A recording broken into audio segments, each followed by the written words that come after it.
Hello there you guys, welcome to another one of my live videos. And guys, yes, today I'm going to update you on a bit more news that has recently updated. Obviously, as I notified you guys on my last video about Wayne Rooney, I've fully discussed that situation with you, and I've discussed other players with you as well. But obviously, in the previous transfer windows, we have missed out on a lot of players. Obviously, Moyes bought Fellaini and Mata, said Fellaini needs to go. Van Gaal, Louis Van Gaal bought some players in, but he bought average players, and he's looking to feed into our history now. Is Jose Mourinho? He's done fantastic in his debut season, Manchester United, winning the Europa League, winning the League Cup, and that, and getting this Champions League offering for players to come, which is always an important scenario to get that Champions League offering for players to come in. But we need to improve. But basically now, Jose Mourinho has insisted that he wants Lukaku with Morata. Lukaku, I said, he's not very consistent against the big teams. He's a big game bottler. But last season made 37 appearances, scored 25 goals. So he can score goals galore. He can lead the lines well.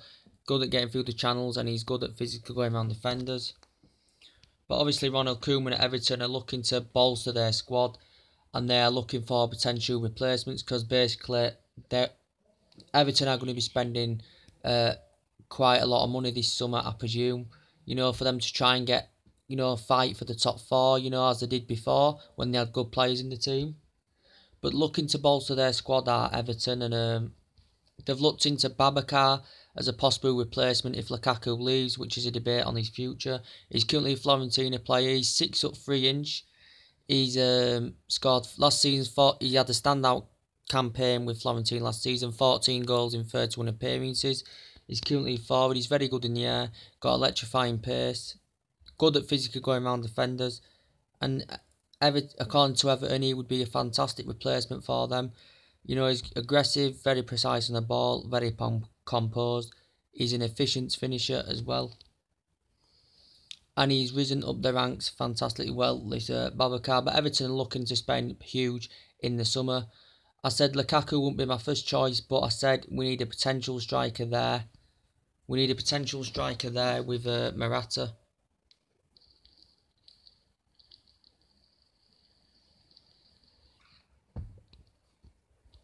I'm not quite sure what's going to be happening with Romelu Lukaku. I think he will go. Whether Chelsea get him, it's going to be a world record fee that we're going to end up paying for him anywhere. Currently, Manchester United and Chelsea have bidded with him.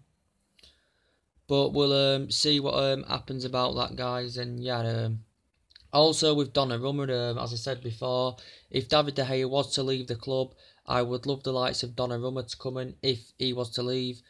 Because none of them, the keepers that we've looked into for alternative replacement for De Gea, are nowhere near the same calibre as De Gea, as De Gea is the best goalkeeper in the world.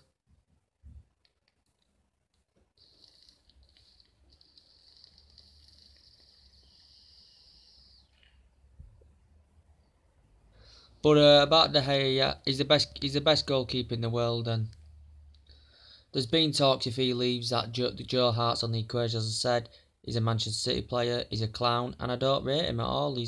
I don't rate him as a goalkeeper, so I'd be very, very disappointed if we got him. The situation with Donnarumma, he's been underperforming in the under-21 championships. He's been getting a lot of stick and criticism for that. He currently insisted that he would not be renewing his contract. He's still a good shot stopper, and he could still become.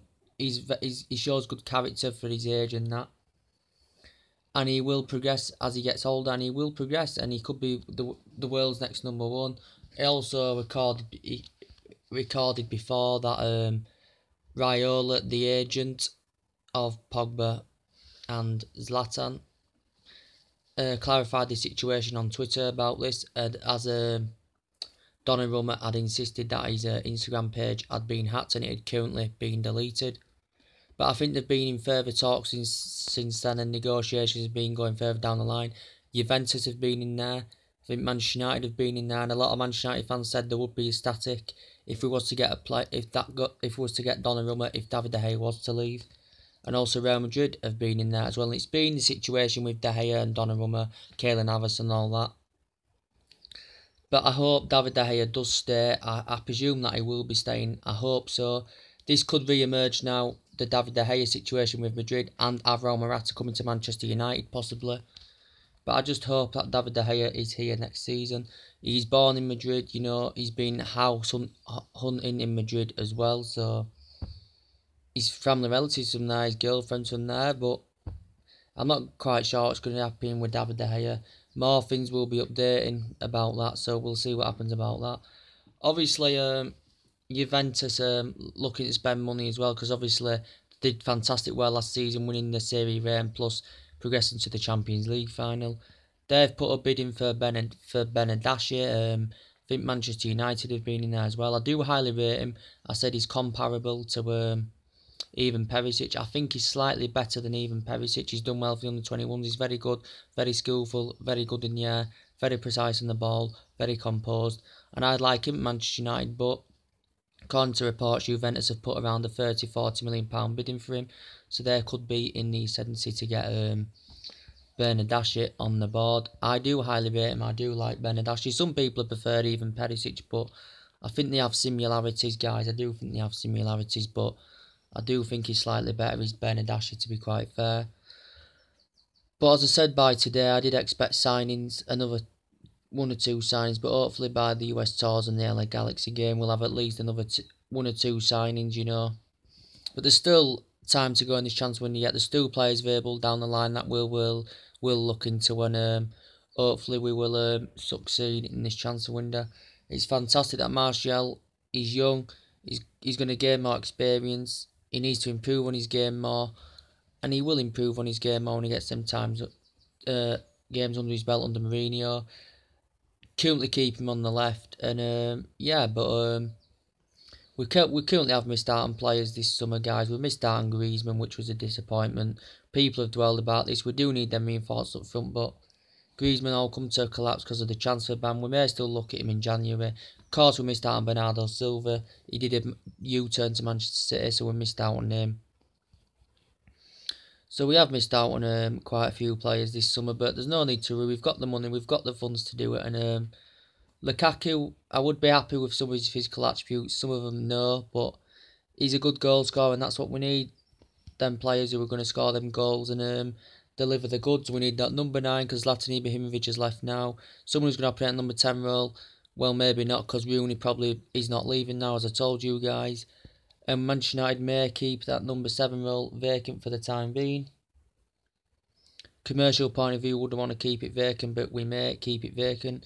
And obviously, Jose Mourinho, the target was he was going to sign 4 players in the summer, but we couldn't end up signing more than 4 players. Obviously, Victor Lindelof's now on the board.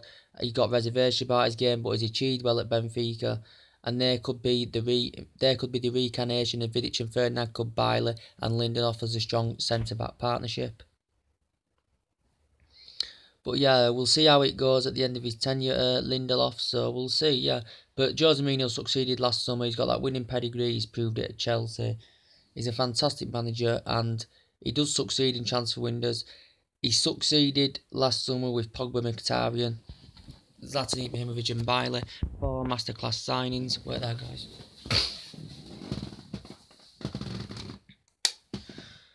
Wait there. My bloody phone's going to die.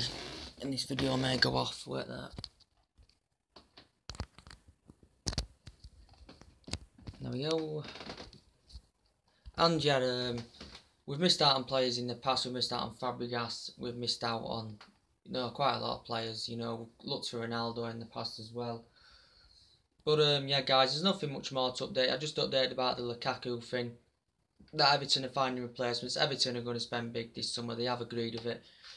Because Everton, were a dominant force in the last couple of years before. They was near the top 4. They was challenging very, very well. They had good players. They had the likes of Osman. They got the likes of Baines in there as well. Phil Jagielka and stuff. And Everton were a decent side then. I thought they were a very, very competitive side then. But they seem to slip away. They seem to slip in the last couple of seasons. But they will get back to themselves again as they were before if they do spend big in the summer, which I presume that they will. And under Ronald Koeman is looking to strengthen his side, and build his squad up more, and we'll see what happens about that. But Lukaku's future is not fully confirmed yet, but Chelsea could be still emerging as front runners in there to get Lukaku in. He wouldn't be my first choice, Romelu Lukaku. Definitely wouldn't be my first choice, but we need a backup striker with Morata anywhere. Because if you're in like a Champions League quarter-final, semi-final as an exemplar, I'm not saying we will, but and an injury occurs and Rashford, I have a lot of faith in him and trustworthy, but he's not ready to lead the lines just as yet, guys. He's Marcus Rashford, so he needs to improve on his finishing assets. He's quite poor. But there's been a lot of in media outlets and news agents and that, you know, a lot of fake reports do go around, and we have interpreted this in this transfer window so far. You know, a lot of fake news do go around to such thing as Harry Kane to Manchester United.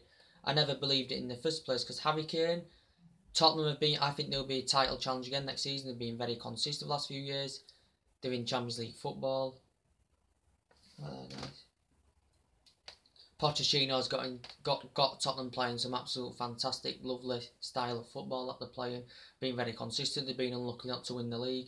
Whether they'll get any players in, whether they'll sell any of their players, I don't know. But Harry Kane has no intention of leaving Tottenham. Of course, won the Golden Boot last season. He's a good aerial threat. Very, very good in the air. Very skillful. Very precise on the ball. And probably one of the best strikers there in the world and the Premier League as well. But he's got no intentions of leaving Tottenham, so basically in that situation, Jose Mourinho had been interested in him. It'd have cost about at least over £100 million for the likes of Harry Kane to come, but basically what they like to pull traffic into the media and stuff, and the news agents like to pull traffic in, and basically they sell it as a narrative. You know, some of the reports are true, some of the reports are not, but they sell it as a narrative, and basically they just justify the existence in situations like that. But you know, when there's some truth behind it, when it's coming from numerous reports, it's going on about a certain key player, and there's evidence behind it, and there's a conclusion to it, then you may start to believe there's some truth behind it. But you know, I hope something's fully announced as soon as I presume by the US tours that something will be announced soon, so we'll see what happens. But Mata, he's going to be good, I think, in US tours, because Mata last season struggled after his injury, but he's still consistent. He is very, very clinical. He's Mata. I do like him. Our advanced midfielders at the moment, Herrera, Pogba, who's good when he's set free. He's one of the best in the world when he's set free. He comes restricted against defensive duties, but one of the best in the world then. And Mata, Herrera, Pogba are the best. Yeah, and Herrera holds that defensive midline very, very well, but he needs to express himself more. But every team, well, a lot of teams are going to be spending big. We're going to be spending big. I presume Arsenal will be spending money as well. City have spunked a load of money already. I think they've got 2 players on the board. Liverpool, I think, have got Salah in as well. I do highly rate him. He's a pacey winner, and I think he scored 19 goals last season. So he'll be someone to be feared. So yeah, and we'll just see what happens, guys. But I know you've got to. Negotiations do take time in transfer windows, and you've got to bide your time. But I do want this to hurry up about this second player getting fully announced that he's making an arrival to Manchester United. Morata does look realistic now that he's going to happen, and he's currently said he's considered that he's making a move to Manchester United. Perez said there hadn't been any negotiations, but Real Madrid have won 3 Champions Leagues in 4 seasons. They're a strong outlet, probably one of the best in the world, well in the top 3 at least, but they've still got an interest in De Gea, and we know that, but we'll see what happens. Anyway, guys, that's everything to update you with, so take it easy. I'll see you later on. Bye.